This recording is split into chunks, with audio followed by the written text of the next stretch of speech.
I'm going to plant some fall bulbs in our perennial garden.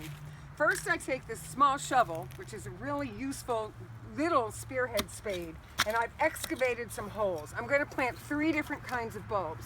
In the back here, I'm going to plant some daffodils. And I'm putting in the daffodils because their foliage will take a while to ripen, and the daylilies are going to hide them.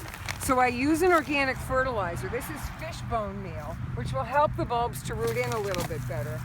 And nobody bothers daffodils, so I don't have to use any kind of a repellent. But instead of digging 5 separate holes, I usually do a cluster of 3 to 5 narcissus. And these are nice narcissus. They have triple heads on them, so there's going to be a lot of flowers the first year. And then once I plant them twice as deep as the bulb itself. And then I just cover them up and pat the soil down and water it. And next year, right in this spot, we're going to have some nice narcissus. Hey, look!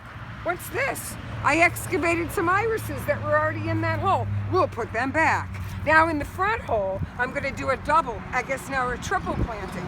I'm going to plant tulips. And tulips have a little bit more of a challenge because they can be eaten by voles. So I'm going to use Repellex systemic, which spells a little bit like garlic and hot peppers, kind of makes you sneeze.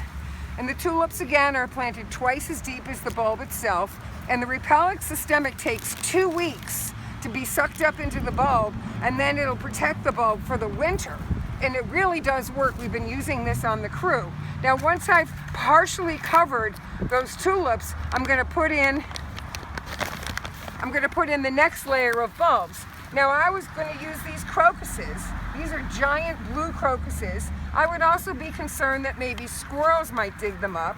I'll put a little bit more of the Repellex systemic in there. Again, since the depth is twice as deep as the bulb itself, these are actually going right on top of the tulips. And you'd say, well, how can that work?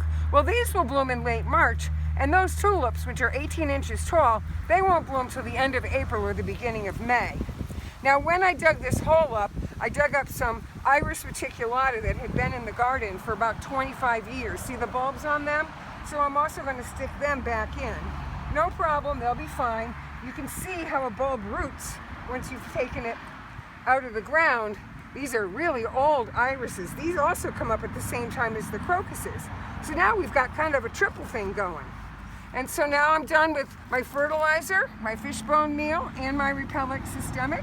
I just take my beautiful organic soil that we've been working on for 20-something years, get the rocks out, add the soil back in, pound it down, smooth it out, and then we're going to water it in and we'll put a little mulch on top of it and we're good to go. So you'll have to check back in the spring and see how nice this looks. Thank you very much.